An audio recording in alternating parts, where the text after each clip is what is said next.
ആസ്പിറേഷനിലേക്ക് സ്വാഗതം. ഇന്നത്തെ ക്ലാസ്സിൽ ദേശീയ വരുമാനം നമ്മൾ കഴിഞ്ഞ ക്ലാസ്സിൽ പഠിച്ചതാണ്. അപ്പൊ അതുമായി ബന്ധപ്പെട്ട പൊതുവരുമാനം എന്നൊരു ഭാഗം ഉണ്ടായിരുന്നു, പബ്ലിക് റവന്യൂ. ആ പബ്ലിക് റവന്യൂ എന്ന ഭാഗത്തെ നികുതികൾ എന്ന ഭാഗമാണ് നമ്മൾ ഇന്നത്തെ ക്ലാസ്സിൽ പഠിക്കാനായിട്ട് പോകുന്നത്. നിങ്ങൾക്കറിയാം, ഈ നികുതികൾ എന്ന് പറയുന്നത് ഗവൺമെന്റിന്റെ പ്രധാനപ്പെട്ട വരുമാന സ്രോതസ്സാണ്. പൊതുവരുമാനത്തിന്റെ കൂട്ടത്തിലാണ് നികുതി വരുമാനവും നികുതിയേതര വരുമാനവും വരുന്നത്. അപ്പോ ഇതിന് മുൻപ് 2 ക്ലാസ്സുകൾ എക്കണോമിക്സിന് തന്നിട്ടുണ്ട്. അത് രണ്ടും കണ്ടിട്ടില്ലാത്തവർക്കായിട്ട് താഴെ ഡിസ്ക്രിപ്ഷൻ ബോക്സിൽ ഞാൻ ആ ലിങ്ക് കൊടുത്തേക്കാം. അത് കണ്ടതിന് ശേഷം മാത്രം ഇത് കാണാനായിട്ട് ശ്രമിക്കുക, എന്നാൽ മാത്രമേ നിങ്ങൾക്ക് ആ കണ്ടിന്യൂഷൻ കിട്ടുള്ളൂ. അപ്പോൾ നമുക്ക് ക്ലാസ്സിലേക്ക് പോകാം. എന്താണ് നികുതി എന്ന് പറയുന്നത്? ഒരു പൗരൻ നിർബന്ധമായും ഗവൺമെന്റിലേക്ക് അടയ്ക്കേണ്ട തുകയാണ് നികുതി എന്ന് പറയുന്നത്, അല്ലെ? ഒരു പൗരൻ നിർബന്ധമായും ഗവൺമെന്റിലേക്ക് അടയ്ക്കേണ്ട തുകയാണ് എങ്ങനെ അറിയപ്പെടുന്നത്? നികുതി എന്ന് അറിയപ്പെടുന്നത്. ഇത്തരത്തില് ഞാനും നിങ്ങളും ഒക്കെ ഒരു തരത്തിൽ അല്ലെങ്കിൽ മറ്റൊരു തരത്തില് നികുതി അടയ്ക്കുന്നവരാണ്. അപ്പോ നികുതി വരുമാനവുമായി ബന്ധപ്പെട്ട് എന്തൊക്കെ കാര്യങ്ങളാണ് നമുക്ക് പഠിക്കാനുള്ളതെന്ന് നോക്കാം. അപ്പോൾ നികുതി എന്ന് പറയുന്നത് ഗവൺമെന്റിന്റെ ഒരു പ്രധാനപ്പെട്ട വരുമാന സ്രോതസ്സാണ്. ഓക്കെ, ഇനി നമുക്ക് നികുതിയുമായി ബന്ധപ്പെട്ട് SCERT പുസ്തകങ്ങളിൽ ഒരു ചാപ്റ്റർ തന്നെ ഇതിനായിട്ടുണ്ട്. അപ്പോൾ അത് നമുക്ക് വളരെ പ്രാധാന്യത്തോടു കൂടി തന്നെ പഠിക്കേണ്ടതായിട്ടുണ്ട്. നികുതിയുമായി ബന്ധപ്പെട്ട ഭരണഘടനാ അനുച്ഛേദം എത്രയാണ്? നികുതിയുമായി ബന്ധപ്പെട്ട ഇന്ത്യൻ ഭരണഘടനാ അനുച്ഛേദം ആർട്ടിക്കിൾ 265 ആണ്, അല്ലെ? അത് നിങ്ങൾക്ക് അറിയാമായിരിക്കും. ഇനി ഇത്തരത്തില് നികുതി എന്ന് പറയുന്നത് നിർബന്ധമായും ഗവൺമെന്റിലേക്ക് അടയ്ക്കേണ്ട തുകയാണ്. ഇത്തരത്തില് ഗവൺമെന്റ് ആണ് നമുക്ക് നികുതി ചുമത്തുന്നത്. ഇപ്പൊ പരീക്ഷയ്ക്ക് ഇങ്ങനെ ഒരു ചോദ്യം വരാം, നികുതി ചുമത്താനുള്ള അധികാരം ആർക്കാണ്?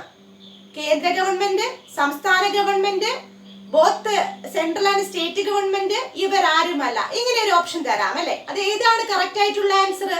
കേന്ദ്ര സംസ്ഥാന ഗവൺമെന്റുകൾക്ക് നികുതി ചുമത്താനുള്ള അധികാരമുണ്ട്. അപ്പോ കേന്ദ്ര സംസ്ഥാന ഗവൺമെന്റുകൾ ഒരുമിച്ച് ചേർന്നിട്ടാണ് അല്ലെങ്കിൽ ഒരുപോലെ തന്നെയാണ് നികുതികൾ ചുമത്തപ്പെടുന്നത്. അപ്പോ നമുക്ക് നികുതിയുമായി ബന്ധപ്പെട്ട് മറ്റു പ്രധാനപ്പെട്ട കാര്യങ്ങൾ പഠിക്കാം. നികുതി എന്ന ആശയം ആദ്യമായിട്ട് നടപ്പിലാക്കിയ രാജ്യം ഏതാണെന്ന് ചോദിച്ചാൽ അതങ്ങ് ഈജിപ്തിലാണ്, അല്ലെ? പിരമിഡുകളുടെ നഗരമായ ഈജിപ്തിലാണ് നികുതി എന്ന ആശയം അല്ലെങ്കിൽ നികുതി ആദ്യമായിട്ട് നടപ്പിലാക്കിയത്. തെറ്റിപ്പോവാൻ സാധ്യതയുള്ളൊരു ക്വസ്റ്റ്യൻ ആണ്. കാരണം പലർക്കും ഫ്രാൻസ് എന്ന് ഉത്തരം എഴുതാൻ ഒരു ടെൻഡൻസി വരും. പക്ഷെ എഴുതരുത്. ഫ്രാൻസില് വന്നത് ഏത് നികുതിയാണെന്ന് ചോദിച്ചാൽ ചരക്ക് സേവന നികുതി അഥവാ GSTയും വാറ്റും ഒക്കെയാണ്, മൂല്യവർദ്ധിത നികുതിയും ഒക്കെയാണ് ആദ്യമായിട്ട് വന്നത് ഫ്രാൻസിലാണ്. എന്നാൽ നികുതി എന്ന ആശയം ആദ്യമായി നിലവിൽ വന്ന രാജ്യം ഏതാണെന്ന് ചോദിച്ചാല് അത് അങ്ങ് ഈജിപ്തിലാണ്. ഓക്കെ, അപ്പോ നികുതി ആദ്യമായി നടപ്പിലാക്കിയ രാജ്യം ഏതാണ്? ഈജിപ്റ്റ് ആണ്. നികുതിയുമായി ബന്ധപ്പെട്ട ഭരണഘടനാ അനുച്ഛേദം 265 ആണ്. നികുതി ചുമത്താൻ അധികാരമുള്ളത് കേന്ദ്ര സംസ്ഥാന ഗവൺമെന്റുകൾക്കാണ്. ഇനി പലതരത്തിലുള്ള ടാക്സുകൾ ഉണ്ടല്ലേ? അപ്പൊ ഇത്തരത്തില് കാർബൺ ടാക്സ് എന്ന് പറഞ്ഞിട്ടൊരു ടാക്സ് ഉണ്ട്. അപ്പൊ ആദ്യമായി കാർബൺ ടാക്സ് ഏർപ്പെടുത്തിയ രാജ്യം ഏതാണെന്ന് പ്രീവിയസ് ആയിട്ട് ചോദിച്ചിട്ടുണ്ട്. കുറേയധികം പ്രീവിയസ് ക്വസ്റ്റ്യനും അതുപോലെ തന്നെ SCERT സിലബസും ഒക്കെ ഉൾപ്പെടുന്നതാണ് ഇന്നത്തെ ക്ലാസ് എന്ന് പറയുന്നത്. അപ്പൊ ഈ പറഞ്ഞ ആദ്യമായി കാർബൺ ടാക്സ് ഏർപ്പെടുത്തിയ രാജ്യമാണ് ഏതെന്ന് പറയുന്നത്? ന്യൂസിലൻഡ്. ആദ്യമായി കാർബൺ ടാക്സ് ഏർപ്പെടുത്തിയ രാജ്യമാണ് ന്യൂസിലൻഡ്. അങ്ങനെയാണെങ്കിൽ 2014 കാർബൺ ടാക്സ് നിർത്തലാക്കിയ ഒരു രാജ്യമുണ്ട്. കങ്കാരുവിന്റെ നാടെന്നറിയപ്പെടുന്ന ഓസ്ട്രേലിയ ആണ്, അല്ലെ? അപ്പൊ ഓസ്ട്രേലിയയാണ് 2014 കാർബൺ ടാക്സ് നിർത്തലാക്കിയ രാജ്യം എന്ന് അറിയപ്പെടുന്നത്. അങ്ങനെയാണെങ്കിൽ ഉപ്പ് നികുതി ആദ്യമായി ഏർപ്പെടുത്തിയ രാജ്യം ഏതാ? ഉപ്പ് നികുതി ആദ്യമായി ഏർപ്പെടുത്തിയ രാജ്യമാണ് ചൈന, അല്ലെ? അതുപോലെ തന്നെ കൊഴുപ്പ് നികുതി അല്ലെങ്കിൽ ഫാറ്റ് ടാക്സ് ആദ്യമായി ഏർപ്പെടുത്തിയ രാജ്യമാണ് ഡെൻമാർക്ക്. കൊഴുപ്പ് നികുതി അല്ലെങ്കിൽ ഫാറ്റ് ടാക്സ് ആദ്യമായി ഏർപ്പെടുത്തിയ രാജ്യം ഏതാണ്? ഡെൻമാർക്കാണ്. അങ്ങനെയാണെങ്കിൽ കൊഴുപ്പ് നികുതി ആദ്യമായി ഏർപ്പെടുത്തിയ ഇന്ത്യൻ സംസ്ഥാനം ഏതാണ്? നിങ്ങൾക്ക് അറിയാമായിരിക്കുമല്ലോ. അതെ, നമ്മുടെ കേരളമാണ്, അല്ലെ? കൊഴുപ്പ് നികുതി ആദ്യമായി ഏർപ്പെടുത്തിയ ഇന്ത്യൻ സംസ്ഥാനമാണ് കേരളം.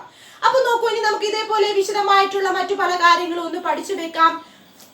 നോക്കൂ, ആർട്ടിക്കിൾ 265 നികുതിയെ കുറിച്ച് പ്രതിപാദിക്കുന്ന ഭരണഘടനാ അനുച്ഛേദമാണ് 265. ലോകത്തിൽ ആദ്യമായി നികുതി എന്ന ആശയം നടപ്പിലാക്കിയ രാജ്യമാണ് ഈജിപ്റ്റ്. ലോകത്തിൽ ആദ്യമായി നികുതി എന്ന ആശയം നടപ്പിലാക്കിയ രാജ്യമാണ് ഏത്? ഈജിപ്റ്റ്. ഉപ്പ് നികുതി ആദ്യമായി ഏർപ്പെടുത്തിയ രാജ്യമാണ് ചൈന. ഉപ്പ് നികുതി ആദ്യമായി ഏർപ്പെടുത്തിയ രാജ്യമാണ് ഏത്? ചൈന. കാർബൺ ടാക്സ് ആദ്യമായി ഏർപ്പെടുത്തിയ രാജ്യമാണ്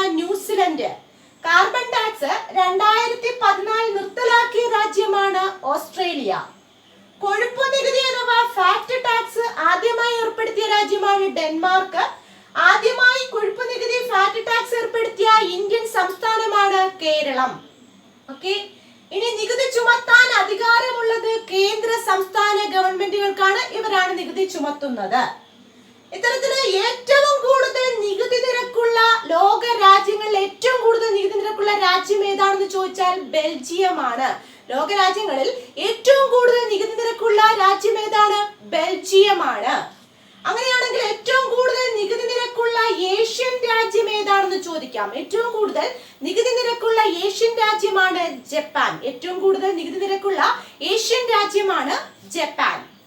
നോക്കൂ, ഇനി നികുതിയുമായി ബന്ധപ്പെട്ട് 3 കമ്മീഷനുകൾ പ്രീവിയസ് ചോദ്യങ്ങളാണ്. അപ്പൊ നമുക്ക് പഠിച്ചു വെക്കാം. ഏതൊക്കെയാണ് കമ്മീഷൻ?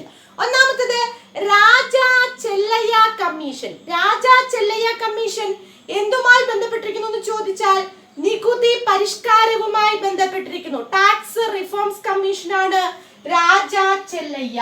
ടാക്സ് റിഫോംസ് കമ്മീഷൻ നികുതി പരിഷ്കാര കമ്മീഷനാണ്. ഓക്കെ, ജോൺ മത്തായി കമ്മീഷൻ എന്തുമായി ബന്ധപ്പെട്ടിരിക്കുന്നു എന്ന് ചോദിച്ചാല് ടാക്സ് റിഫോംസ് അല്ലെ, ടാക്സ് എൻക്വയറി കമ്മീഷനാണ്. ടാക്സ് റിഫോംസ് കമ്മീഷൻ എന്ന് പറയുന്നത് രാജാ ചെല്ലയ്യാണ്. ടാക്സ് റിഫോംസ് കമ്മീഷൻ രാജാ ചെല്ലയ്യയും ടാക്സ് എൻക്വയറി കമ്മീഷൻ എന്ന് ചോദിച്ചാൽ ജോൺ മത്തായിയുമാണ്. തിരിഞ്ഞു പോകരുത്. Tax enquiry commission John Mathai, tax reforms അല്ലെങ്കിൽ നികുതി പരിഷ്കാര കമ്മീഷനാണ് രാജാ ചെല്ലയ്യ കമ്മീഷൻ. അങ്ങനെയാണെങ്കിൽ പ്രത്യക്ഷ പരോക്ഷ നികുതി കമ്മീഷൻ, ഡയറക്റ്റ് ഇൻഡയറക്റ്റ് ടാക്സ്, 2 ടാക്സുകൾ ഉണ്ടല്ലോ, 2 തരത്തിലുള്ള ടാക്സ് ഉണ്ട്. അതിനെ കുറിച്ച് നമുക്ക് വിശദമായിട്ട് പഠിക്കാം.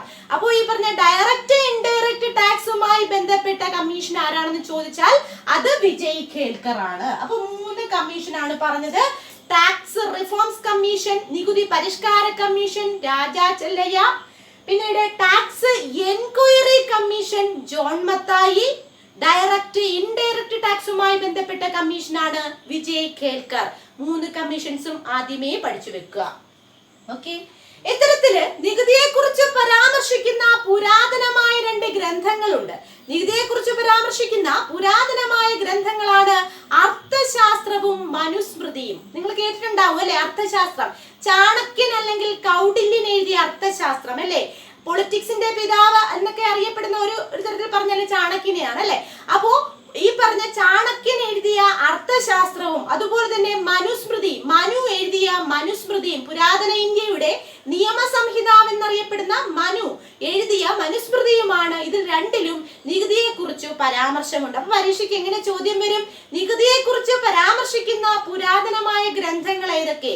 അർത്ഥശാസ്ത്രവും മനുസ്മൃതിയുമാണ് ആ പുരാതനമായ ഗ്രന്ഥങ്ങൾ. അർത്ഥശാസ്ത്രം, മനുസ്മൃതി. ഓക്കെ, ഏറ്റവും കൂടുതൽ നികുതിദായകരുള്ള ഇന്ത്യൻ പട്ടണം ഏത്? ഏറ്റവും കൂടുതൽ നികുതിദായകരുള്ള ഇന്ത്യൻ പട്ടണം, ഏറ്റവും കൂടുതൽ നികുതി അടയ്ക്കുന്നവരുള്ള ഇന്ത്യൻ പട്ടണം ഏതാണെന്ന് ചോദിച്ചാൽ കൊൽക്കത്തയാണ്. ഏതാണ്? കൊൽക്കത്തയാണ്. അങ്ങനെയാണെങ്കിൽ ഈ നികുതി ടാക്സ് എന്ന് പറയുന്നത് ഇന്ത്യൻ ഫിസ്ക്കൽ പോളിസിയുടെ ഭാഗമാണ്. ഫിസ്ക്കൽ പോളിസി എന്ന് പറഞ്ഞാല് ധനനയം അല്ലെ? ഇന്ത്യൻ ധനനയത്തിന്റെ വരവ് ചിലവ് കണക്കുകളും ബഡ്ജറ്റും ഇതൊക്കെ ഉൾക്കൊള്ളുന്നതാണ് ഇന്ത്യയുടെ ധനനയം എന്ന് പറയുന്നത്. അപ്പൊ ഇത്തരത്തിലുള്ള ഇന്ത്യയുടെ ധനനയത്തിന്റെ ഭാഗമാണ് നികുതി എന്ന് പറയുന്നത്. ഗവൺമെന്റ് വരവ് വേണമല്ലോ, അത്തരത്തിൽ വരുമാന മാർഗമാണല്ലോ നികുതി. അതുകൊണ്ടാണ് ഫിസ്ക്കൽ പോളിസിയുടെ ഭാഗമാണെന്ന് പറയുന്നത്. അപ്പൊ ഇന്ത്യയിലെ ഫിസ്ക്കൽ പോളിസിയുടെ ഭാഗമാണ് ഏത്? നികുതി അഥവാ ടാക്സുകൾ എന്ന് പറയുന്നത്. ഓക്കെ, ക്ലിയർ അല്ലേ? ഇനി ഇത്തരത്തില് കേന്ദ്ര ഗവൺമെന്റ് ചുമത്തുന്ന നികുതികളുണ്ട്, സംസ്ഥാന ഗവൺമെന്റ് ചുമത്തുന്ന നികുതികളുണ്ട്, പഞ്ചായത്തുകൾ അല്ലെങ്കിൽ തദ്ദേശ സ്വയംഭരണ സ്ഥാപനങ്ങൾ ചുമത്തുന്ന നികുതിയുണ്ട്. കേന്ദ്ര ഗവൺമെന്റ് ചുമത്തുന്ന നികുതികളിൽ ഏറ്റവും പ്രധാനപ്പെട്ട നികുതിയിൽ ഏറ്റവും കൂടുതൽ വരുമാനം ലഭിക്കുന്നത് ഏത് നികുതി? കേന്ദ്ര ഗവൺമെന്റിന് ഏറ്റവും കൂടുതൽ വരുമാനം ലഭിക്കുന്ന നികുതി ഏതാണെന്ന് ചോദിച്ചാല് കോർപ്പറേറ്റ് ടാക്സ് ആണ്. കോർപ്പറേറ്റ് നികുതിയിൽ നിന്നാണ് കേന്ദ്ര ഗവൺമെന്റിന് ഏറ്റവും കൂടുതൽ വരുമാനം ലഭിക്കുന്നത്. അങ്ങനെയാണെങ്കിൽ സംസ്ഥാന ഗവൺമെന്റിന് ഏറ്റവും കൂടുതൽ വരുമാനം ലഭിക്കുന്നത് എവിടെ നിന്നാണെന്ന് ചോദിച്ചാൽ അത് SGST നിന്നാണ്. SGST എന്ന് പറയുമ്പോൾ സംസ്ഥാന GST, സംസ്ഥാന ചരക്ക് സേവന നികുതി, SGST. നമുക്ക് പഠിക്കാം, GST കുറിച്ച് വിശദമായിട്ട് നമുക്ക് പഠിക്കാം. അപ്പൊ അതിനു മുമ്പ് സംസ്ഥാന ഗവൺമെന്റിന് ഏറ്റവും കൂടുതൽ വരുമാനം കിട്ടുന്ന നികുതി ഏതാണ്? SGST ആണ്, സ്റ്റേറ്റ് GST ആണ്. ക്ലിയർ അല്ലേ? അതുപോലെ തന്നെ പഞ്ചായത്തുകൾക്ക് ഏറ്റവും കൂടുതൽ വരുമാനം ലഭിക്കുന്നത് ഏത് നികുതിയിൽ നിന്നാന്ന് ചോദിച്ചാൽ കെട്ടിട നികുതി അല്ലെ. കെട്ടിട നികുതി, വീട്ടുകരം, ലാൻഡ് ടാക്സ്, ആ ഭൂനികുതി, വീട്ടുകരം, ലാൻഡ് ടാക്സ്, ഇതിൽ നിന്നാണ് പഞ്ചായത്തുകൾക്ക് അല്ലെങ്കിൽ തദ്ദേശ സ്വയംഭരണ സ്ഥാപനങ്ങൾക്ക് ഏറ്റവും കൂടുതൽ നികുതി ലഭിക്കുന്നത്. അപ്പോൾ ഞാൻ പറഞ്ഞ കാര്യങ്ങളെല്ലാം ഒന്നുകൂടി വേഗം ഒന്ന് പറയാം. നികുതിയെ കുറിച്ച് പരാമർശിക്കുന്ന ആർട്ടിക്കിൾ 265 ആദ്യമായി നികുതി ചുമത്തപ്പെട്ട രാജ്യം അല്ലെങ്കിൽ നികുതി ഏർപ്പെടുത്തിയ രാജ്യം ഈജിപ്റ്റ്, ഉപ്പു നികുതി ചൈന, കാർബൺ ടാക്സ് ന്യൂസിലാൻഡ്, 2014 നിർത്തലാക്കിയ രാജ്യം ഓസ്ട്രേലിയ, ഫാറ്റ് ടാക്സ് കൊഴുപ്പ് നികുതി ആദ്യമായി ഡെൻമാർക്ക്, കൊഴുപ്പ് നികുതി ആദ്യമായിട്ടുള്ള ഇന്ത്യൻ സംസ്ഥാനം കേരളം. നികുതി ചുമത്തുന്നത് കേന്ദ്ര സംസ്ഥാന ഗവൺമെന്റുകൾ ചേർന്നാണ്. ഏറ്റവും കൂടുതൽ നികുതി നിരക്കുള്ള ലോകരാജ്യം ബെൽജിയം, ഏറ്റവും കൂടുതൽ നികുതി നിരക്കുള്ള ഏഷ്യൻ രാജ്യം എന്നറിയപ്പെടുന്നത് ജപ്പാനാണ്. പ്രധാനപ്പെട്ട കമ്മീഷനുകൾ ടാക്സ് റിഫോംസ്, നികുതി പരിഷ്കാര commission Raja Chelliah, tax enquiry commission John Mathai, direct indirect പ്രത്യക്ഷ പരോക്ഷ നികുതി കമ്മീഷൻ വിജയ് ഖേൽക്കർ. നികുതിയെ കുറിച്ച് പരാമർശിക്കുന്ന പുരാതന ഗ്രന്ഥങ്ങളാണ് അർത്ഥശാസ്ത്രവും മനുസ്മൃതിയും. അർത്ഥശാസ്ത്രം എഴുതിയത് ചാണക്യൻ അല്ലെങ്കിൽ കൗടില്യൻ, മനുസ്മൃതി എഴുതിയത് മനു ആണ് അല്ലെ. ഏറ്റവും കൂടുതൽ നികുതിദായകരുള്ള ഇന്ത്യൻ പട്ടണം എന്ന് ചോദിച്ചാൽ കൊൽക്കത്തയാണ്.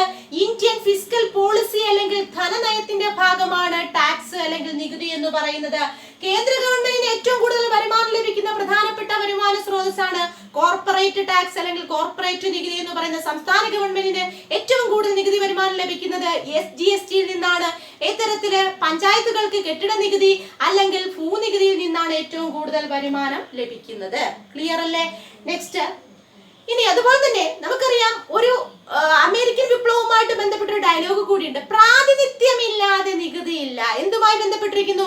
അമേരിക്കൻ റവല്യൂഷനുമായിട്ട് ബന്ധപ്പെട്ടിരിക്കുന്നത് അല്ലെ. പ്രാതിനിധ്യമില്ലാതെ നികുതിയില്ല. നോ ടാക്സേഷൻ വിത്തൗട്ട് റെപ്രസെന്റേഷൻ നമ്മൾ സ്ഥിരമായിട്ട് കേട്ടുള്ളതാണ്. ഇത് എന്തുമായിട്ട് ബന്ധപ്പെട്ടിരിക്കുന്നു എന്ന് ചോദിക്കുന്നുണ്ട് അല്ലെ. അമേരിക്കൻ വിപ്ലവവുമായിട്ട് ബന്ധപ്പെട്ടിരിക്കുന്നു. അപ്പോ ഇതൊക്കെ ബേസ് ആയിട്ടുള്ള കാര്യമാണ് ഞാൻ പറഞ്ഞ നികുതിയുമായിട്ട് ബന്ധപ്പെട്ട്. ഇത്തരത്തില് നികുതികൾ പ്രധാനമായിട്ടും 2 തരത്തിലുണ്ട്. നികുതികൾ പ്രധാനമായി എത്ര തരത്തിലുണ്ട്? 2 തരമുണ്ട്. അതിനെ പ്രത്യക്ഷ നികുതി എന്നും പരോക്ഷ നികുതി എന്നും രണ്ടായി തിരിക്കാം. ഡയറക്റ്റ് ടാക്സ്, ഇൻഡയറക്റ്റ് ടാക്സ് എന്നിങ്ങനെ രണ്ടായിട്ട് തിരിക്കാം. അപ്പൊ എന്താണ് പ്രത്യക്ഷ നികുതി? നികുതി ചുമത്തപ്പെടുന്നയാൾ, ഇപ്പൊ എന്റെ പേരിൽ നികുതി ചുമത്തപ്പെട്ടു, ഞാൻ നേരിട്ടാണ് ടാക്സ് അടയ്ക്കുന്നതെങ്കിൽ അത് ഡയറക്റ്റ് ടാക്സ് ആണ്, പ്രത്യക്ഷ നികുതിയാണ്. എന്നാൽ ഞാൻ കടയിൽ പോയി ഒരു സാധനം വാങ്ങിച്ചു, ആ സാധനത്തിനാണ് ഞാൻ ടാക്സ് കൊടുക്കുന്നത്. അപ്പൊ എന്റെ കയ്യിൽ നിന്ന് ആ ടാക്സ് കളക്ട് ചെയ്യുന്നത് കച്ചവടക്കാരനാണ്. അപ്പൊ അദ്ദേഹമാണ് പിന്നീട് നികുതി അടയ്ക്കുന്നത്. അപ്പൊ നോക്കിക്കേ, നികുതി ചുമത്തപ്പെട്ടത് എനിക്കാണെങ്കിലും അത് അടയ്ക്കുന്നത് എന്നിൽ നിന്ന് കളക്ട് ചെയ്തിട്ട് വേറൊരാളല്ലേ. അപ്പൊ പരോക്ഷ നികുതി എന്ന് പറഞ്ഞാൽ നികുതി ചുമത്തപ്പെടുന്ന ആളല്ല, നികുതി ചുമത്തപ്പെടുന്ന ആളിൽ നിന്ന് കളക്ട് ചെയ്ത് അത് വേറൊരാളാൽ അടയ്ക്കപ്പെടുമ്പോൾ അത് എന്താകുന്നു? പരോക്ഷ നികുതിയാകുന്നു. അപ്പൊ ഡയറക്റ്റ് ടാക്സ് എന്ന് പറഞ്ഞാൽ നികുതി ചുമത്തപ്പെടുന്നയാൾ ഡയറക്റ്റ് അടയ്ക്കുന്ന ടാക്സ് ആണ് പ്രത്യക്ഷ നികുതി അല്ലെങ്കിൽ ഡയറക്റ്റ് ടാക്സ് എന്ന് പറഞ്ഞാൽ. എന്നാൽ നികുതി ചുമത്തപ്പെടുന്ന ആളിൽ നിന്നും കളക്ട് ചെയ്ത് വേറൊരാളാൽ അടയ്ക്കപ്പെടുന്ന ഒരു മീഡിയേറ്റർ ഉണ്ട് അവിടെ, വേറൊരാളാൽ അടയ്ക്കപ്പെടുന്നുണ്ടെങ്കിൽ അത് പരോക്ഷ നികുതിയിലും വരുന്നു. ക്ലിയർ അല്ലേ? ഡയറക്റ്റ് ടാക്സും ഇൻഡയറക്റ്റ് ടാക്സും. ഇനി നോക്കൂ, ഏതൊക്കെയാണ് പ്രധാനപ്പെട്ട പ്രത്യക്ഷ നികുതികൾ, ഏതാണ് പ്രധാനപ്പെട്ട പരോക്ഷ നികുതികൾ? പിള്ളേരുടെ പുസ്തകത്തിൽ വളരെ കൃത്യമായിട്ട് കൊടുത്തിട്ടുണ്ട്. അപ്പൊ നമുക്ക് ഇവിടെ നിന്ന് ഉറപ്പായിട്ടും പരീക്ഷകൾക്ക് അല്ലെങ്കിൽ തന്നെയും ചോദിക്കുന്ന ഒരു ഭാഗമാണ്, വളരെ പ്രധാനപ്പെട്ട ഒരു ഭാഗമാണ് നികുതികൾ എന്ന് പറയുന്നത്. അപ്പൊ പ്രത്യക്ഷ നികുതികൾ പ്രധാനപ്പെട്ടത് ഏതൊക്കെയാണെന്ന് നോക്കാം. ഒന്നാമത്തത് ഇൻകം ടാക്സ്, ആദായ നികുതി എന്ന് പറയും.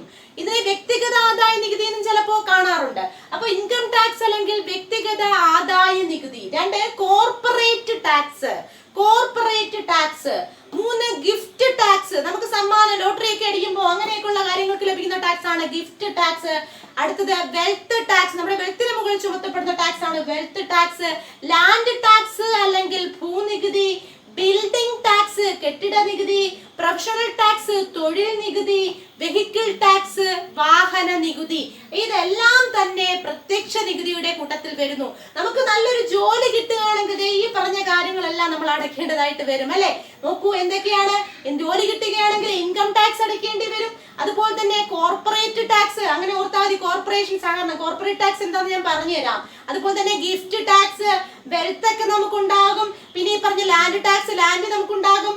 ഈ തരത്തില് വരുമാനം ഉണ്ടാകുമ്പോൾ ബിൽഡിംഗ് വെക്കും, പ്രൊഫഷൻ നമുക്കുണ്ടല്ലോ. പിന്നീട് ഈ പറഞ്ഞ വെഹിക്കിളൊക്കെ വാങ്ങിക്കും. ഇതൊക്കെ ജോലി കിട്ടിയാലുള്ള അവസ്ഥകളാണ്. ഇനി ഇതിൽ പറയുന്ന ഓരോ ടാക്സുകളും എന്തൊക്കെയാണെന്ന് നമുക്ക് നോക്കാം. ആദ്യം ഞാൻ പറഞ്ഞു ഇൻകം ടാക്സ്. എന്താണ് ഇൻകം ടാക്സ്? ആദായം. നമുക്ക് ഇൻകം ഉണ്ടെങ്കിൽ ആ ഇൻകത്തിന് മുകളിൽ അല്ലെ ഇത്ര ലക്ഷം രൂപയ്ക്ക് വരുമാനത്തിന് 3 ലക്ഷം രൂപയ്ക്ക് മുകളിൽ വരുമാനമുള്ളവർ ആദായ നികുതി നിയമപ്രകാരം നികുതി അടയ്ക്കേണ്ടതാണ് അല്ലെ.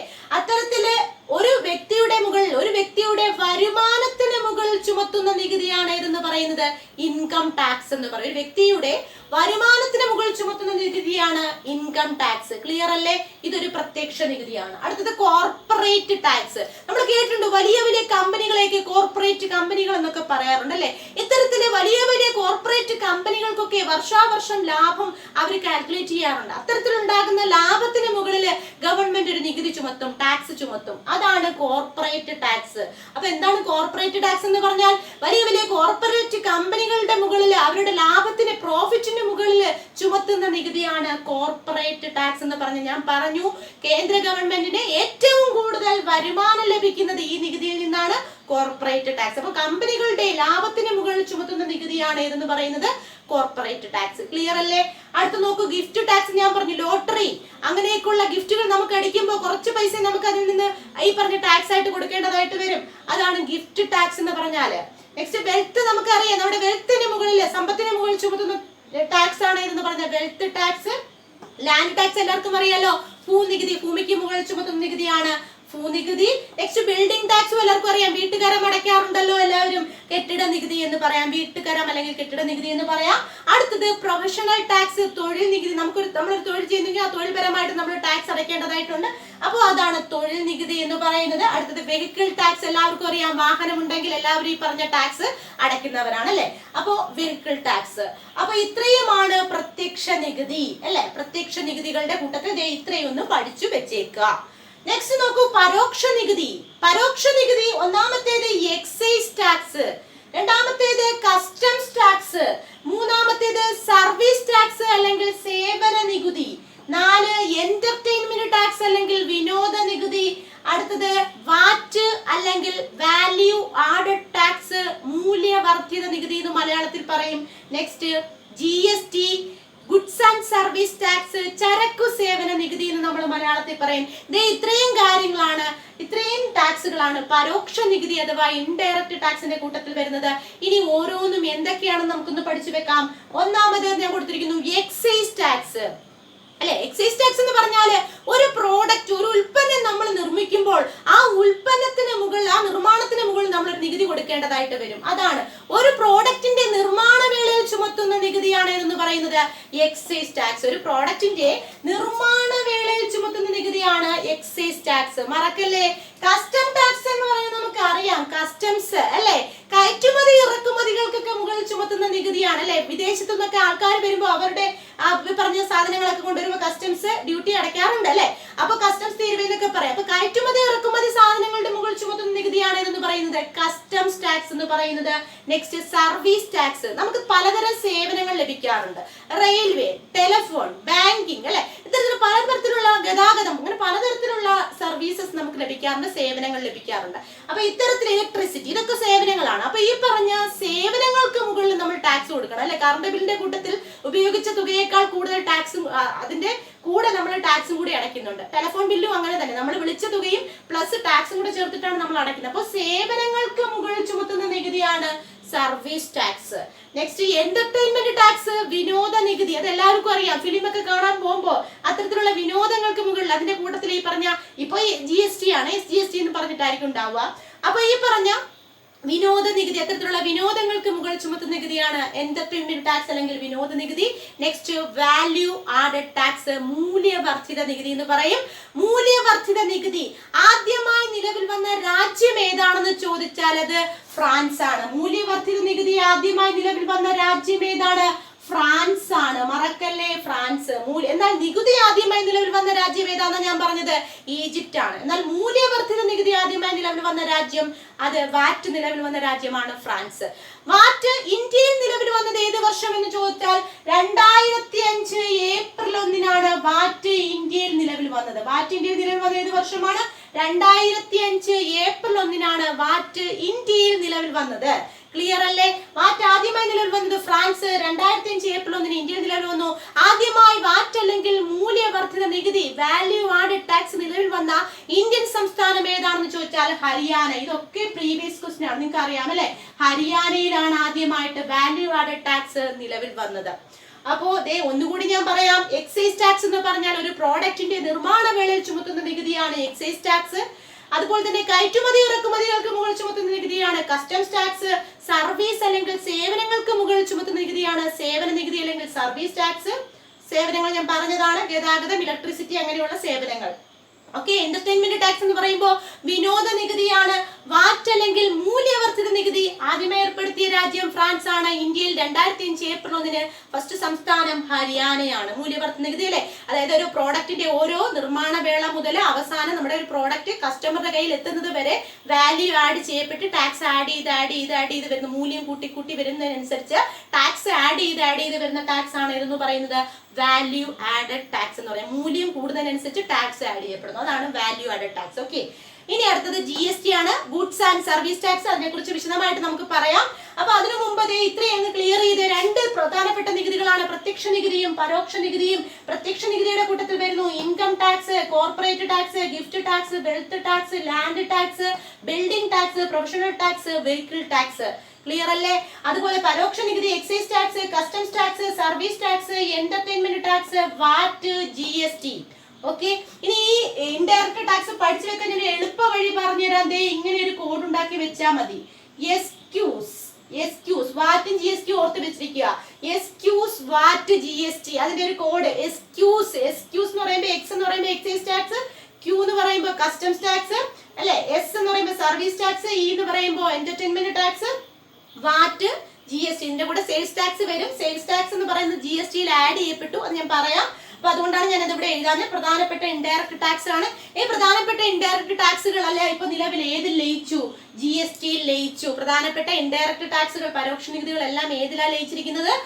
GST-യിൽ ലയിച്ചിരിക്കുന്നു. അപ്പൊ GST-യെ കുറിച്ച് നമുക്ക് വിശദമായിട്ട് പഠിക്കേണ്ടതായിട്ടുണ്ട്. അപ്പൊ ഇത് ഇത്രയും ക്ലിയർ അല്ലേ? അപ്പോ ഈ പറഞ്ഞ ജോലി കിട്ടിയാലുള്ള കാര്യങ്ങളാണ് ഇതിൽ പറയുന്ന പ്രധാനപ്പെട്ട കാര്യങ്ങളൊക്കെ തന്നെ. അപ്പൊ ഒന്ന് ഓർത്തു വെക്കുക. അതുപോലെ തന്നെ ഈ പറഞ്ഞ എസ്ക്യൂസ് ആണ് പരോക്ഷ നികുതി. എസ്ക്യൂസ് വാറ്റ് GST, അതാണ് പരോക്ഷ നികുതി എന്നുകൂടി ഓർത്ത് വെക്കുക. അതൊരു കോഡ് ഞാൻ പറഞ്ഞേ ഉള്ളൂ കേട്ടോ. ജോലി കിട്ടിയാൽ ഈ കാര്യങ്ങളൊക്കെ വരും. ഈ പറഞ്ഞ എസ്ക്യൂസ് അല്ലെങ്കിൽ എസ്ക്യൂസ് പറയേണ്ടി വരും. ഈ പറഞ്ഞ വാറ്റ് GST-യും കൂടെ ഓർത്ത് വെക്കുക. നെക്സ്റ്റ്, ഇത്തരത്തിൽ നമ്മൾ ആദ്യം ഇൻകം ടാക്സ് പറഞ്ഞു അല്ലെ. ഇൻകം ടാക്സ് നിയമം പാർലമെന്റ് പാസാക്കിയത് എന്നാണെന്ന് പിള്ളേരുടെ പുസ്തകത്തിൽ കൊടുത്തിട്ടുണ്ട്. ഇൻകം ടാക്സ് നിയമം പാർലമെന്റ് പാസാക്കിയ വർഷമാണ് 1961. ഇൻകം ടാക്സ് നിയമം പാർലമെന്റ് പാസാക്കിയ വർഷം എന്നാണ്? 1961. ഇൻകം ടാക്സ് ആക്ട് പാർലമെന്റ് പാസാക്കിയത് മറക്കല്ലേ. 1961 പാർലമെന്റ് പാസാക്കുന്നു. എന്നാൽ ഈ നിയമം പ്രാബല്യത്തിൽ വരുന്നത് എന്നാണെന്ന് ചോദിച്ചാൽ 1962, തൊട്ടടുത്ത വർഷം ഏപ്രിൽ 1. അപ്പൊ രണ്ട് പരീക്ഷയ്ക്ക് ചോദിക്കാം. ഇൻകം ടാക്സ് അല്ലെങ്കിൽ വ്യക്തിഗത ആദായ നികുതി നിയമം പാർലമെന്റ് പാസാക്കിയ വർഷമാണ് 1961. ഇത് നിലവിൽ വരുന്ന വർഷമാണ്, ഈ നിയമം നിലവിൽ വരുന്ന വർഷമാണ് 1962 ഏപ്രിൽ 1 അല്ലെ. അങ്ങനെയാണെങ്കിൽ നമുക്കറിയാം ടാക്സ് ചുമത്തുന്നത് സെൻട്രൽ ഗവൺമെന്റും സ്റ്റേറ്റ് ഗവൺമെന്റുമാണ്. അപ്പൊ ഈ ടാക്സ് കളക്ട് ചെയ്തെടുക്കുന്നത് ആരാണ്? ടാക്സ് പിരിച്ചെടുക്കാനുള്ള ഉത്തരവാദിത്തം ഞാൻ പറഞ്ഞു. രണ്ട് തരം ടാക്സ് ഉണ്ട്, പ്രത്യക്ഷ നികുതിയും പരോക്ഷ നികുതി അല്ലെ. അപ്പൊ ഈ പ്രത്യക്ഷ നികുതിയൊക്കെ കളക്ട് ചെയ്തെടുക്കാൻ വേണ്ടിയിട്ടുള്ള സ്ഥാപനമാണ് CBDT, central board of direct tax. CBDT എന്ന് പറയും, central board of direct tax. അതുപോലെ തന്നെ പരോക്ഷ നികുതി ഇൻഡയറക്റ്റ് ടാക്സ് കളക്ട് ചെയ്തെടുക്കാനുള്ള സ്ഥാപനമാണ് CBIT എന്ന് പറയും, CBIT. അപ്പൊ സെൻട്രൽ ബോർഡ് ഓഫ് ഡയറക്റ്റ് ടാക്സും ഉണ്ട്, സെൻട്രൽ ബോർഡ് ഓഫ് ഇൻഡയറക്റ്റ് ടാക്സും ഉണ്ട്. ഈ രണ്ട് സ്ഥാപനങ്ങളാണ് ഈ പറഞ്ഞ ടാക്സ് കളക്ട് ചെയ്തെടുക്കാറുള്ളത്. അപ്പൊ ഈ രണ്ട് സ്ഥാപനങ്ങളുടെ ആസ്ഥാനം ന്യൂഡൽഹിയാണ്. ഈ രണ്ട് സ്ഥാപനങ്ങളും നിലവിൽ വന്നത് എന്താണെന്ന് ചോദിച്ചാൽ 1963 ആണ്. 1963 ആണ്. ഇതൊന്ന് ഓർഡറിൽ ഒന്ന് ഓർത്ത് വെക്കണേ. അപ്പോ ഇൻകം ടാക്സ് ആക്ട് പാർലമെന്റ് പാസ്സാക്കിയത് 1961, നിയമം പ്രാബല്യത്തിൽ വന്നത് 1962 ഏപ്രിൽ 1. ഇനി ഇതുമായിട്ട് ബന്ധപ്പെട്ട് ടാക്സ് കളക്ട് ചെയ്തെടുക്കുന്ന സെൻട്രൽ ബോർഡ് ഓഫ് ഡയറക്റ്റ് ടാക്സും central board of indirect tax നിലവിൽ വന്നത് 1963. അപ്പൊ ആ 3 വർഷം 61, 62, 63 3 വർഷം എളുപ്പത്തിൽ പഠിച്ചു വെക്കുക. ഓക്കെ, നെക്സ്റ്റ് നോക്കൂ. ഞാൻ എഴുതിയിരിക്കുന്നത് എന്താണെന്ന് നോക്കിയേ. നിയമം, അതായത് ഇൻകം ടാക്സ് നിയമം ലഘൂകരിക്കണം എന്ന ആവശ്യവുമായി ബന്ധപ്പെട്ട ഒരു കമ്മീഷൻ മുന്നോട്ട് വന്നിരുന്നു. അത് 1962 കമ്മീഷനാണ്. അപ്പൊ എങ്ങനെ ചോദ്യം വരും? ഇൻകം ടാക്സ് നിയമത്തിന്റെ ലഘൂകരണവുമായിട്ട് ബന്ധപ്പെട്ട് നിലവിൽ വന്ന കമ്മീഷൻ ഏത്? ഭൂതലിംഗം കമ്മീഷൻ. നമ്മുടെ ഇവിടെ ഈ പറഞ്ഞതുപോലെ പഠിച്ചു വെക്കേണ്ട ഒന്നാണ്. ടാക്സ് റിഫോംസ് രാജാ ചെല്ലയ്യ എന്നൊക്കെ പറഞ്ഞില്ലേ, അതുപോലെ ഇൻകം ടാക്സ് ആക്ടിന്റെ ആദായ നികുതി നിയമത്തിന്റെ ലഘൂകരണവുമായിട്ട് ബന്ധപ്പെട്ട് നിലവിൽ വന്ന അല്ലെങ്കിൽ അതുമായിട്ട് ബന്ധപ്പെട്ട് വന്ന കമ്മീഷന്റെ പേര് എന്താണെന്ന് ചോദിച്ചാൽ ഭൂതലിംഗം കമ്മീഷൻ. ഭൂതലിംഗം കമ്മീഷൻ വർഷം 1968. 1968 ഭൂതലിംഗം കമ്മീഷനാണ് ഇത്തരത്തിലൊരു നിയമം ലഘൂകരിക്കണമെന്ന് ആവശ്യപ്പെട്ടത്. ഓക്കെ, അതുപോലെ തന്നെ ഇൻകം ടാക്സ് ആക്ടുമായിട്ട് ഇൻകം ടാക്സ് ഡിപ്പാർട്ട്മെന്റുമായിട്ട് ബന്ധപ്പെട്ടതിന് സെൻട്രലൈസ്ഡ് പ്രോസസിംഗ് സെന്റർ നിലവിൽ വന്ന കറണ്ട് അഫെയർ ക്വസ്റ്റ്യൻ ആണ്. ഇൻകം ടാക്സുമായിട്ട് ബന്ധപ്പെട്ട് അതിന്റെ സെൻട്രലൈസ്ഡ് പ്രോസസിംഗ് സെന്റർ, ഇൻകം ടാക്സുമായിട്ട് ബന്ധപ്പെട്ട സെൻട്രലൈസ്ഡ് പ്രോസസിംഗ് സെന്റർ നിലവിൽ വന്നത് എവിടെയാണെന്ന് ചോദിച്ചാൽ ബാംഗ്ലൂരിലാണ്. കറണ്ട് അഫെയർ ആണ്. അപ്പോൾ ഇൻകം ടാക്സുമായിട്ട് ബന്ധപ്പെട്ട് സെൻട്രലൈസ്ഡ് പ്രോസസിംഗ് സെന്റർ നിലവിൽ വന്നത് എവിടെയാണ്? ബാംഗ്ലൂരിലാണ്. അപ്പൊ ഇത്രയും കാര്യങ്ങൾ നിങ്ങൾക്ക് മനസ്സിലായല്ലോ. നെക്സ്റ്റ് GSTയുമായി ബന്ധപ്പെട്ട ഏറ്റവും പ്രധാനപ്പെട്ട കാര്യങ്ങൾ നമുക്ക് പഠിച്ചു വെക്കാം. എന്താണ് GST? ഞാൻ പറഞ്ഞു ഇതൊരു പരോക്ഷ നികുതിയാണ്. ഏറ്റവും പ്രധാനപ്പെട്ട ഇൻഡയറക്റ്റ് ടാക്സ് അല്ലെങ്കിൽ പരോക്ഷ നികുതികളെല്ലാം ഇതിൽ ലയിച്ചു എന്ന് ഞാൻ പറഞ്ഞു അല്ലേ. ഗുഡ്സ് ആൻഡ് സർവീസ് ടാക്സ്, മലയാളത്തിൽ എങ്ങനെ പറയും? ചരക്ക് സേവന നികുതി എന്ന് നമ്മൾ പറയും. അപ്പോൾ എന്താണ് ചരക്ക് സേവന നികുതി എന്ന് ചോദിച്ചാൽ സാധനങ്ങളുടെ ഉൽപാദനം മുതൽ അത് ഉപയോഗിക്കുന്നത് വരെയുള്ള പല പല ഘട്ടങ്ങളിലായിട്ട് നികുതി ചുമത്തപ്പെടുന്നു. അപ്പോൾ ഇത്തരത്തിൽ ആദ്യം നികുതി അടച്ച ആൾക്ക് പിന്നീട് നികുതി അടയ്ക്കേണ്ടതായിട്ട് വരുന്നില്ല.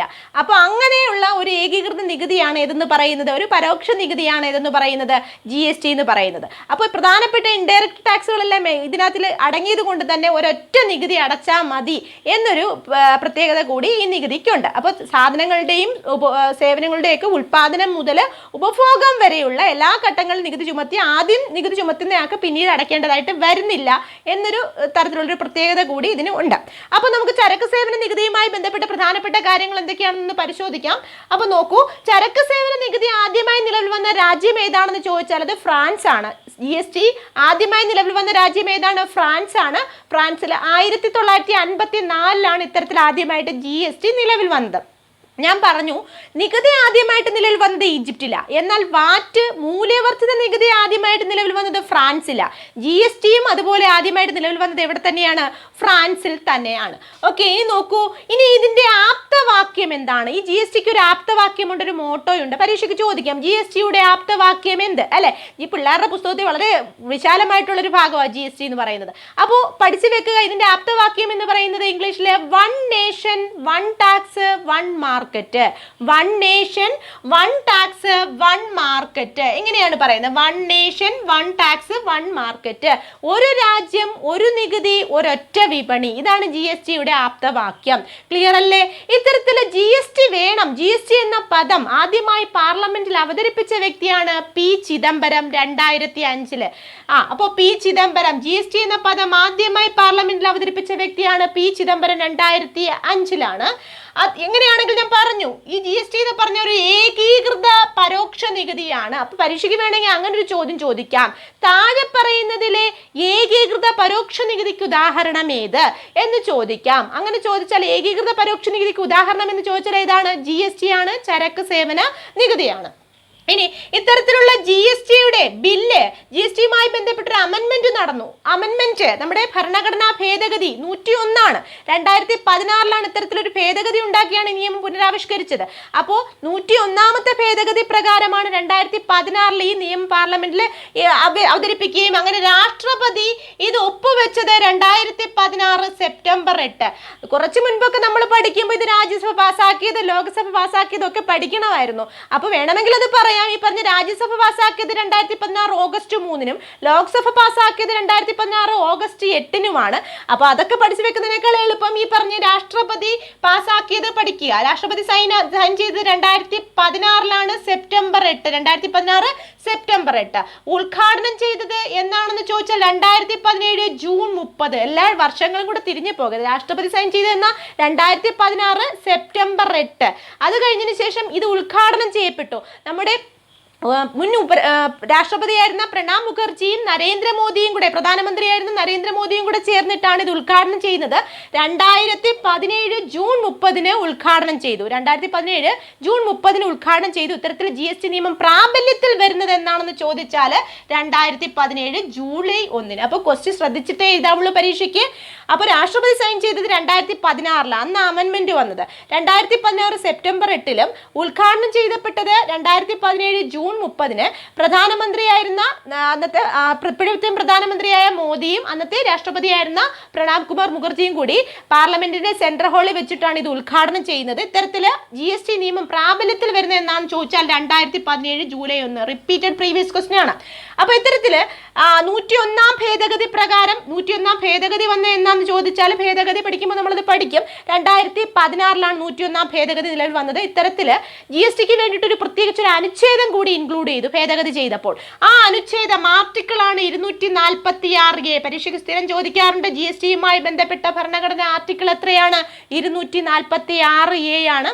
ശ്രദ്ധിക്കണേ, ഭേദഗതി എന്ന് ചോദിച്ചാൽ 101ാമത്തെ ഭേദഗതിയാ. എന്നാൽ ചിലപ്പോൾ ഭേദഗതി ബില്ലെന്ന് ചോദിക്കാം. ഭേദഗതി ബില്ലെന്ന് ചോദിച്ചാൽ 122 ഭേദഗതി 101 ഭേദഗതി ബില്ല് 122. അതുപോലെ തന്നെ പ്രധാനപ്പെട്ട GST നിരക്കുകൾ എത്രയൊക്കെയാണെന്ന് ചോദിക്കാം. പ്രധാനപ്പെട്ട GST നിരക്കുകൾ എത്രയൊക്കെയാണെന്ന് ചോദിച്ചാൽ 5%, 12%, 18%, 28%.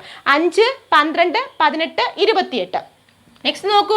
അതുപോലെ തന്നെ 0% GST ഉള്ള ഉൽപ്പന്നങ്ങളുണ്ട്. 0% എന്ന് പറയുമ്പോൾ GST ഇല്ലാത്ത GST രഹിതമായ ഉൽപ്പന്നങ്ങൾ ഏതൊക്കെയാണെന്ന് വേണമെങ്കിൽ പരീക്ഷയ്ക്ക് ചോദിക്കാം. താഴെ പറയുന്നവയിൽ GST രഹിതമായ ഉൽപ്പന്നങ്ങൾ ഏതൊക്കെയാണെന്ന് ചോദിച്ചാൽ അത് ഏതൊക്കെയാണെന്ന് വെച്ചാൽ പെട്രോള്, അതുപോലെ തന്നെ മദ്യം, പെട്രോള്, ഡീസല്, മദ്യം, ഇതൊക്കെ. അതുപോലെ തന്നെ നമ്മുടെ അവശ്യ സാധനങ്ങളായ അരി, പച്ചക്കറി, മാംസ്യം, പാല്, ചിലതരം മാംസ്യങ്ങള്, പാല്, ഇതൊക്കെ തന്നെ ഏതിന്റെ പരിധിയിൽ വരുന്ന GST രഹിതമായ ഉൽപ്പന്നങ്ങളാണ്. പെട്രോളും മദ്യവുമാണ് പ്രധാനമായിട്ടും. പിന്നീട് ഈ പറഞ്ഞ അരി, പച്ചക്കറി, പാല്, പ്രധാനപ്പെട്ട മത്സ്യവർഗ്ഗങ്ങൾ, ചില പ്രധാനപ്പെട്ട മാംസ്യങ്ങൾ, ഇതൊക്കെ തന്നെ GST രഹിത ഉൽപ്പന്നങ്ങളാണ്.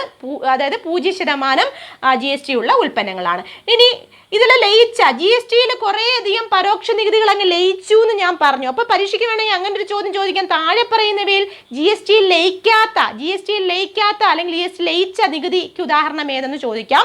അപ്പോൾ പഠിച്ചു വെക്കുക. GST ലയിച്ച നികുതികൾ കേന്ദ്ര എക്സൈസ് ഡ്യൂട്ടി, നമ്മൾ പറഞ്ഞതാണ് എക്സൈസ് ടാക്സ് അല്ലേ, കേന്ദ്രത്തിലുള്ള എക്സൈസ് ഡ്യൂട്ടി. പിന്നെ സർവീസ് ടാക്സ് അല്ലെങ്കിൽ സേവന നികുതി, കേന്ദ്രത്തിലുള്ള വിൽപ്പന നികുതി എന്ന് പറയുമ്പോൾ സെയിൽസ് ടാക്സ്, CGST. ഓക്കെ. അതുപോലെ തന്നെ സംസ്ഥാന വാറ്റ്, സംസ്ഥാന മൂല്യവർദ്ധിത നികുതി. സംസ്ഥാനത്തിലെ മൂല്യവർദ്ധിത നികുതി നമ്മൾ പറഞ്ഞതാണ് 2005 വന്ന്. ആ സംസ്ഥാന മൂല്യവർദ്ധിത നികുതി ഇത് ലയിച്ചു. ആഡംബര നികുതി, പരസ്യ നികുതി, പ്രവേശന നികുതി, വിനോദ നികുതി. ആഡംബര നികുതി, പരസ്യ നികുതി, വിനോദ നികുതി, പ്രവേശന നികുതി, വിനോദ നികുതി, ഇതൊക്കെ നമ്മൾ പലതരത്തിലുള്ള നികുതികളായിരുന്നു, ഇൻഡയറക്റ്റ് ടാക്സുകളായിരുന്നു. ഇതൊക്കെ ഏതിൽ ലയിച്ചു? ഈ GST ലയിച്ചു. അപ്പോൾ ഒന്നുകൂടി ഞാൻ പറയാം. GST ലയിച്ച പ്രധാനപ്പെട്ട നികുതികൾ കേന്ദ്ര എക്സൈസ് ഡ്യൂട്ടി, സേവന നികുതി, കേന്ദ്ര വിൽപ്പന നികുതി, സംസ്ഥാന മൂല്യവർദ്ധിത നികുതി, ആഡംബര നികുതി, പരസ്യ നികുതി, പ്രവേശന നികുതി, വിനോദ നികുതി. ഇത്രയും നികുതികളാണ് ഏതിൽ ലയിച്ചത്? GSTയിൽ ലയിച്ചത്. ഇത്തരത്തിലെ GSTയിലെ കാര്യങ്ങളൊക്കെ നോക്കാൻ വേണ്ടി ഒരു GST കൗൺസിൽ ഉണ്ട്, ഒരു GST സമിതിയുമുണ്ട്. പലതവണ പരീക്ഷയ്ക്ക് ചോദിച്ചതാണ്. GST സമിതിയുടെ ആസ്ഥാനം ന്യൂഡൽഹിയിലാണ്. GST സമിതി വന്നത് എന്നാണെന്ന് ചോദിച്ചാൽ 2016 സെപ്റ്റംബർ 15-നാണ്. 2016 സെപ്റ്റംബർ 15-നാണ് GST സമിതി നിലവിൽ വരുന്നത്. ഇത്തരത്തിലുള്ള GST സമിതിയുടെ അധ്യക്ഷൻ, ചെയർമാൻ ആയിരിക്കുന്നത് ആരാണെന്ന് ചോദിച്ചാൽ കേന്ദ്ര ധനകാര്യമന്ത്രി ആയിരിക്കും എപ്പോഴും GST സമിതിയുടെ അധ്യക്ഷൻ എന്ന് പറയുന്നത്. അതുപോലെ തന്നെ ഇതിലെ മറ്റ് അംഗങ്ങൾ എന്ന് ചോദിച്ചാൽ കേന്ദ്രത്തിലെ മറ്റു ധനകാര്യ സഹമന്ത്രിമാരും സംസ്ഥാനങ്ങളിലെ ധനകാര്യ സഹമന്ത്രിമാരും ഒക്കെ ചേരുന്നതാണ് ഇതിലെ മറ്റ് അംഗങ്ങൾ. ഇത് എല്ലാവരും കൂടി ചേരുന്ന ഒരു സമിതിയാണ് GST സമിതി. അവിടെ ഒരു തീരുമാനം എടുത്തിട്ടാണ് ഇത് പ്രാവർത്തികമാക്കുന്നത്. അപ്പോൾ ഇത്തരത്തിലെ കേന്ദ്ര ധനകാര്യമന്ത്രി അതിന്റെ ചെയർമാൻ ആയിരിക്കും. അതുപോലെ തന്നെ ഇതുമായിട്ട് ബന്ധപ്പെട്ട ഒരു ആർട്ടിക്കിൾ നിലവിൽ വന്നിട്ടുണ്ട്. ആർട്ടിക്കിൾ 279. നമ്മൾ പറഞ്ഞു GSTയുമായി ബന്ധപ്പെട്ട ആർട്ടിക്കിൾ എത്രയാ പറഞ്ഞേ? 246A എന്ന് ഞാൻ പറഞ്ഞു. 246A GSTയുമായി ബന്ധപ്പെട്ടതാണെങ്കിൽ GST സമിതിയുമായി ബന്ധപ്പെട്ടത് 279A ആണ്. മറക്കല്ലേ, 279A. അപ്പോൾ അതുപോലെ തന്നെ ഞാൻ പറഞ്ഞു ആദ്യം ഈ GST സമിതിയുടെ ചെയർമാൻ ആയിരിക്കുന്ന എപ്പോഴും കേന്ദ്ര ധനകാര്യമന്ത്രി ആയിരിക്കും എന്ന് പറഞ്ഞു. ഇത്തരത്തിൽ ആദ്യ ധനകാര്യമന്ത്രി, ആദ്യ ചെയർമാൻ ആയിരുന്ന വ്യക്തി, GST സമിതിയുടെ ആദ്യ ചെയർമാൻ ആയിരുന്ന വ്യക്തി അന്തരിച്ചു പോയി. അതുകൊണ്ട് തന്നെ നമുക്ക് ചിലപ്പോൾ പരീക്ഷയ്ക്ക് ചോദിക്കാം, ആദ്യ ചെയർമാൻ ആയിരുന്ന വ്യക്തി അരുൺ ജെയ്റ്റ്ലി ആയിരുന്നു. അപ്പോൾ നിലവിലെ ചെയർമാൻ ആരാണെന്ന് ചോദിച്ചാൽ നിങ്ങൾക്ക് എല്ലാവർക്കും അറിയാം, നിർമ്മല സീതാരാമനാണ് നിലവിലെ ചെയർമാൻ എന്ന് പറയുന്നത്. അപ്പോൾ അതുപോലെ തന്നെ ആദ്യ വൈസ് ചെയർമാൻ അരുൺ ഗോയൽ ആണ്. നിലവിലെ വൈസ് ചെയർമാൻ ആരാണെന്ന് ചോദിച്ചാൽ അനുരാഗ് താക്കൂർ ആണ്. നിലവിലെ വൈസ് ചെയർമാൻ ആരാണ്? അനുരാഗ് താക്കൂർ ആണ്. അപ്പോൾ അതും കൂടി ഒന്ന് ഓർത്ത് വെച്ചേക്കാം. അതുപോലെ തന്നെ ഇത്തരത്തിലെ GST ബില്ല് പാസാക്കിയ ആദ്യ ഇന്ത്യൻ സംസ്ഥാനം എന്ന് ചോദിച്ചാൽ ആസാമാണ്. അതായത് GST ഒരു അമെൻമെന്റിലൂടെയാണ് വന്നതെന്ന് ഞാൻ പറഞ്ഞു ഈ നിയമം. അപ്പോൾ അമെൻമെന്റ് ചെയ്യണമെന്നുണ്ടെങ്കിൽ 16 രാജ്യങ്ങളുടെയെങ്കിലും സമ്മതം വേണമായിരുന്നു. അത് കോൺസ്റ്റിറ്റ്യൂഷൻ അമെൻമെന്റ് ബില്ല് 3 രീതിയിലുണ്ട്. അപ്പോൾ അതൊക്കെ ഞാൻ ഈ പറഞ്ഞ ഭേദഗതിയുമായിട്ട് ബന്ധപ്പെട്ട ക്ലാസ്, അത് പഠിപ്പിക്കുന്ന ക്ലാസ്സിൽ ഞാൻ തരുന്നതായിരിക്കും. അപ്പോൾ ഈ പറഞ്ഞ ഇതിൽ അമെൻമെന്റ് ചെയ്യണമെങ്കിൽ 16 സംസ്ഥാനങ്ങളുടെ എങ്കിലും അപ്രൂവൽ വേണമായിരുന്നു. അപ്പോൾ ഇത്തരത്തിൽ 16 സംസ്ഥാനങ്ങൾ അപ്രൂവൽ ചെയ്തതിന് ശേഷമാണ് ഈ നിയമം പ്രാബല്യത്തിൽ വരുന്നത്. അപ്പോൾ ഇത്തരത്തിൽ ആദ്യം ഈ GST ബില്ല് പാസ്സാക്കിയ സംസ്ഥാനം ഏതാണെന്ന് ചോദിച്ചാൽ ആസാമാണ്. രണ്ടാമത് പാസ്സാക്കിയ സംസ്ഥാനം ഏതാണെന്ന് ചോദിച്ചാൽ അത് ബീഹാറാണ്. ആദ്യം പാസ്സാക്കിയ സംസ്ഥാനം ആസാം, രണ്ടാമത് പാസ്സാക്കിയത് ബീഹാർ. 16 സംസ്ഥാനങ്ങളുടെ അപ്രൂവൽ വേണമെന്ന് ഞാൻ പറഞ്ഞു. 16ാമത്തെ സംസ്ഥാനമാണ് ഒഡീഷ. അവസാനമായിട്ട് പാസ്സാക്കിയ സംസ്ഥാനമായിരുന്നു ഏത്? ജമ്മു കാശ്മീർ. ഇപ്പോൾ അത് സംസ്ഥാനമല്ല അല്ലെ, ലാസ്റ്റ് പാസ്സാക്കിയത് ജമ്മു കാശ്മീർ ആയിരുന്നു. ഇത്തരത്തിൽ ഇവരെ ബില്ല് പാസ്സാക്കി. എന്നാൽ നിയമം, GST എന്ന നിയമം ആദ്യമായിട്ട് നിലവിൽ വന്ന ഇന്ത്യൻ സംസ്ഥാനം എന്ന് ചോദിച്ചാൽ അത് തെലങ്കാനയാണ്. GST നിയമം ആദ്യമായി നിലവിൽ വന്ന ഇന്ത്യൻ സംസ്ഥാനം, നിയമം നിലവിൽ വരുന്ന തെലങ്കാനയിലാണ്. എന്നാൽ ബില്ല് ആദ്യമായിട്ട് പാസ്സാക്കുന്നത് ആസാമും ബീഹാറും, രണ്ടാമത് ബീഹാറും, 16ാമത് ഒഡീഷയും, ലാസ്റ്റ് ജമ്മു കാശ്മീരും ഒക്കെയാണ്. എന്നാൽ ഈ നിയമം നിലവിൽ വരുന്ന ആദ്യ സംസ്ഥാനം എന്ന് ചോദിച്ചാൽ തെലങ്കാന. ഇനി കേരളത്തിൽ ഏത് വർഷമാണ് വന്നതെന്ന് ചോദിച്ചാൽ കേരളത്തിൽ GST നിയമം പ്രാബല്യത്തിൽ വന്നത് 2017 ഓഗസ്റ്റ്. ജൂലൈ 1-നാണ് ഇന്ത്യയിൽ നിലവിൽ വരുന്നത് അല്ലേ, 2017 ജൂലൈ 1-ന്. കേരളത്തിൽ വന്നപ്പോൾ തൊട്ടടുത്ത മാസം അല്ലെ, 2017 ഓഗസ്റ്റിൽ തിരുവനന്തപുരത്ത്. നമുക്കറിയാം കേരള GST ഭവന്റെ ആസ്ഥാനം എവിടെയാണെന്ന് ചോദിച്ചാൽ തിരുവനന്തപുരമാണ്. കേരള GST ഭവന്റെ ആസ്ഥാനം എവിടെയാണ്? തിരുവനന്തപുരമാണ്. സംസ്ഥാന GST കമ്മിറ്റി ഉണ്ടായിരുന്നു. സംസ്ഥാനത്തിൽ ഇതൊക്കെ നടപ്പിലാക്കാൻ വേണ്ടിയിട്ട് ഇവിടെ ഒരു GST കമ്മിറ്റി ഉണ്ടായിരുന്നു.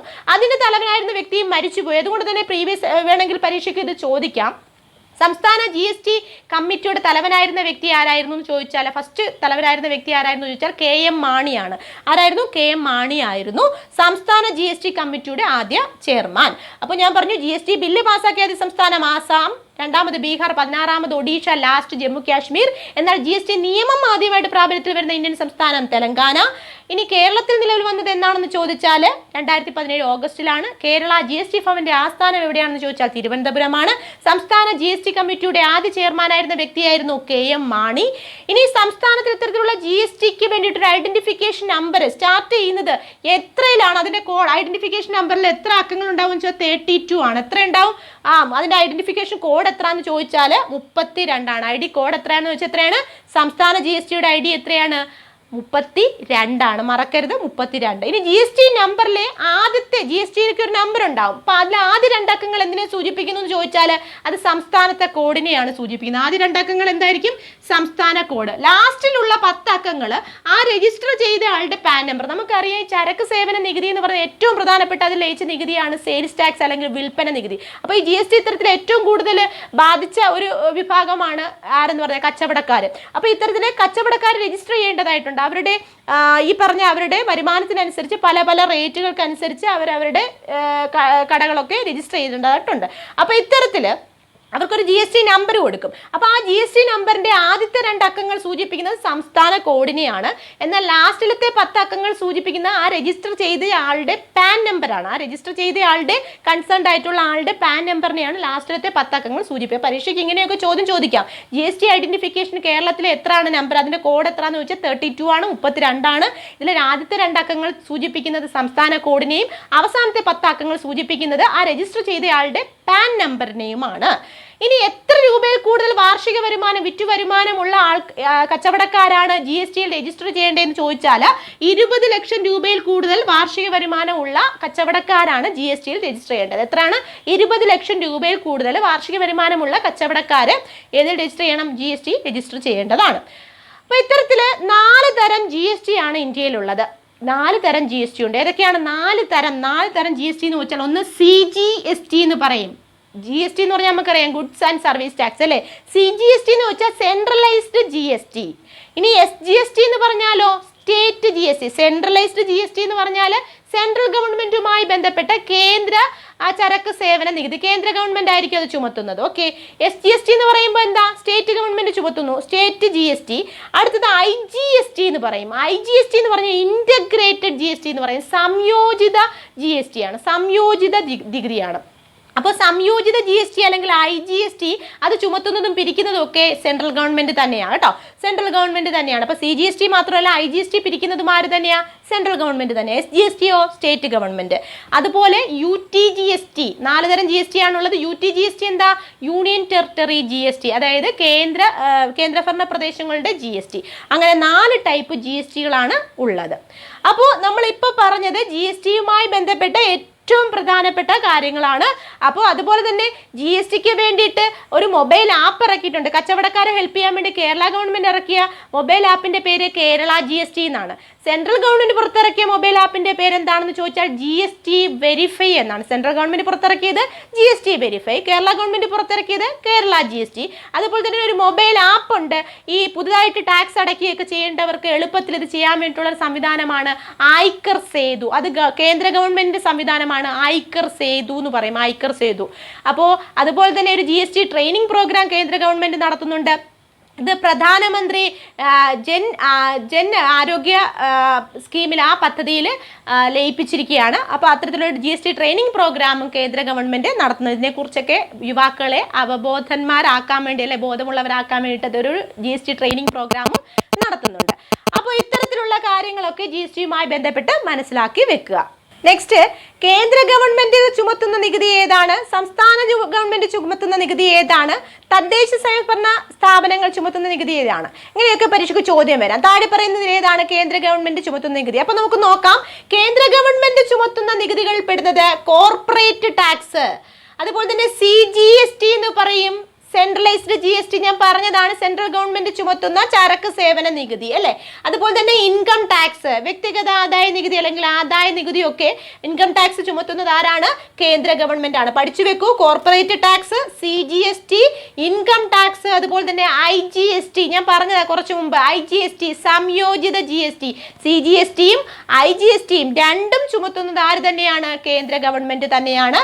അപ്പോൾ താഴെ പറയുന്നതിൽ കേന്ദ്ര ഗവൺമെന്റ് ചുമത്താത്ത നികുതി ഏത്, അല്ലെങ്കിൽ കേന്ദ്ര ഗവൺമെന്റ് ചുമത്തുന്ന നികുതി ഏതെന്നൊക്കെ ചോദിക്കാൻ പഠിച്ചു വെക്കുക. Corporate tax, CGST, IGST, income tax, ഇതെല്ലാം തന്നെ കേന്ദ്ര ഗവൺമെന്റ് ചുമത്തുന്ന നികുതികളാണ്. നെക്സ്റ്റ് നോക്കൂ, സ്റ്റേറ്റ് ഗവൺമെന്റ് ചുമത്തുന്ന നികുതികൾ ഏതൊക്കെയാണെന്ന് ചോദിച്ചാൽ ഭൂനികുതി, ലാൻഡ് ടാക്സ്, അതുപോലെ തന്നെ സ്റ്റാമ്പ് ഡ്യൂട്ടി, ഇത് സംസ്ഥാന ഗവൺമെന്റിൻ്റെതാണ്. അതുപോലെ തന്നെ SGST എന്ന് പറയും, നമുക്കറിയാം സംസ്ഥാന GST.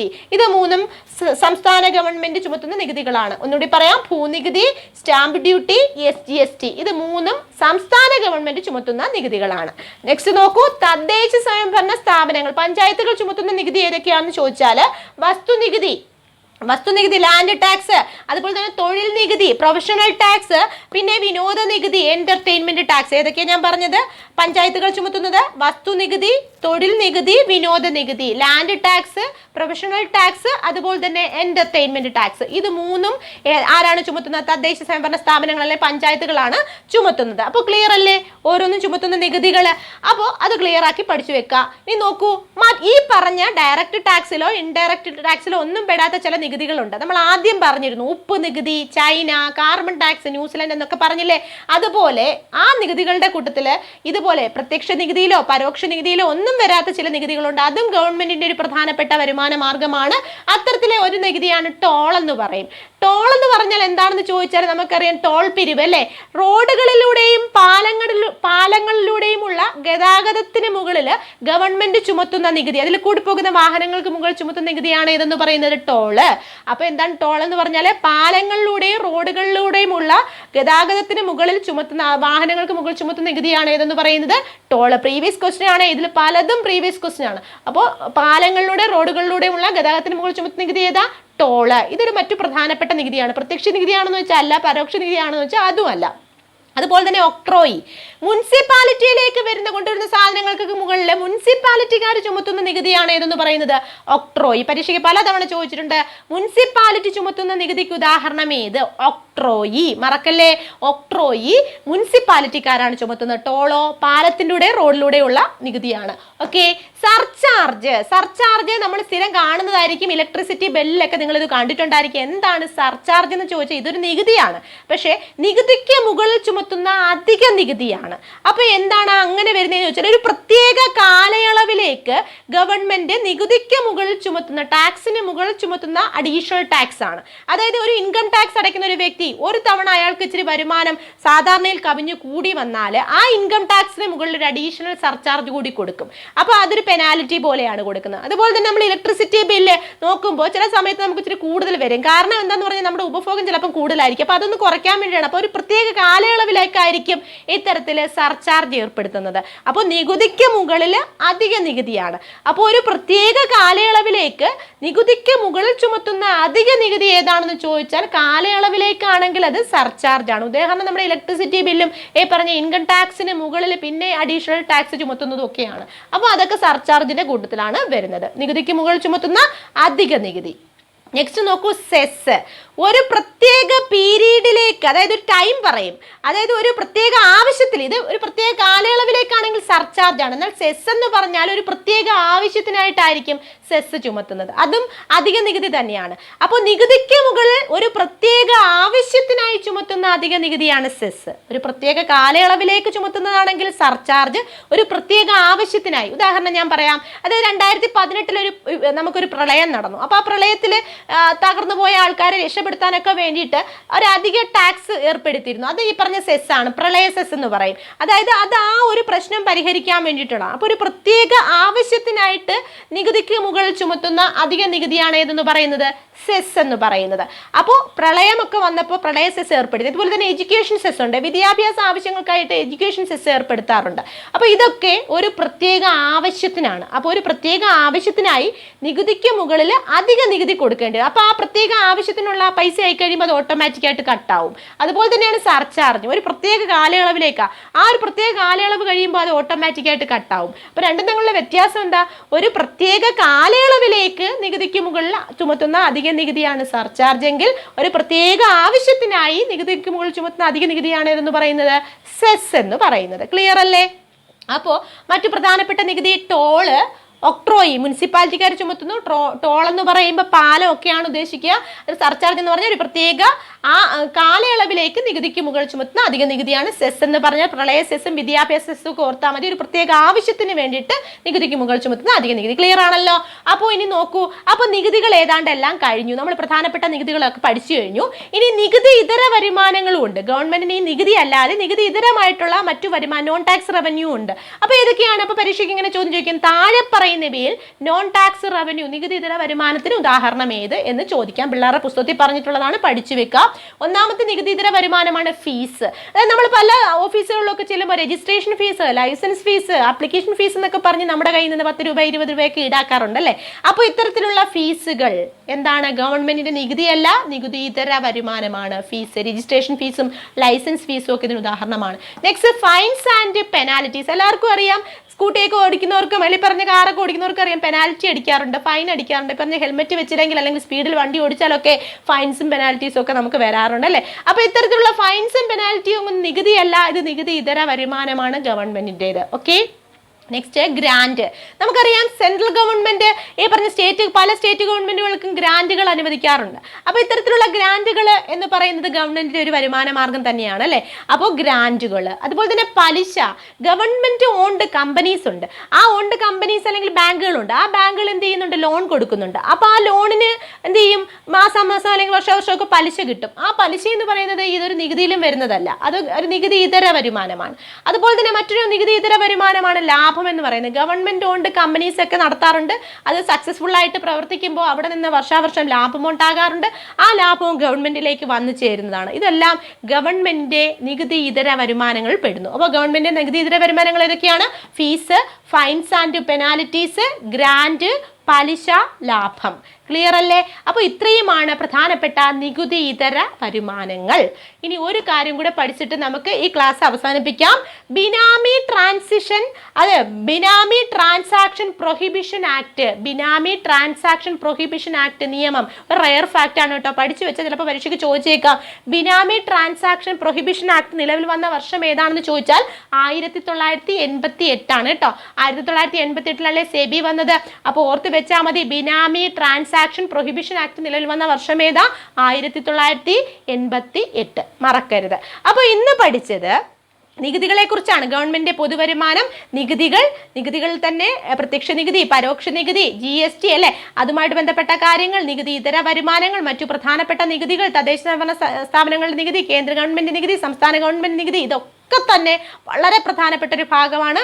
ഒരു ഭാഗം പോലും മറക്കാതെ കൃത്യമായിട്ട് പഠിച്ചു വെക്കുക. ഇനിയുള്ള എല്ലാ പരീക്ഷകൾക്കും, ഏത് പരീക്ഷയ്ക്കും, എല്ലാ പരീക്ഷയ്ക്കും ഉറപ്പായിട്ട് ഈ ഭാഗത്തുനിന്ന് ചോദ്യം ഉണ്ടാവും. ഇതുവരെ ചോദിച്ചിട്ടുണ്ട്, ഒരുപാട് ഈ ഭാഗത്തുനിന്ന് ചോദിച്ചിട്ടുണ്ട്. അപ്പോൾ ഇത്രയും നിങ്ങൾക്ക് മനസ്സിലായിട്ടുണ്ടെന്ന് വിചാരിക്കുന്നു. മനസ്സിലായിട്ടുണ്ടെങ്കിൽ നിങ്ങൾ ഈ ചാനൽ ലൈക്ക് ചെയ്യുക, കമൻറ്റ് ചെയ്യുക, സബ്സ്ക്രൈബ് ചെയ്യുക, മറ്റുള്ളവരിലേക്ക് എത്തിക്കുക. അപ്പോൾ നന്ദി.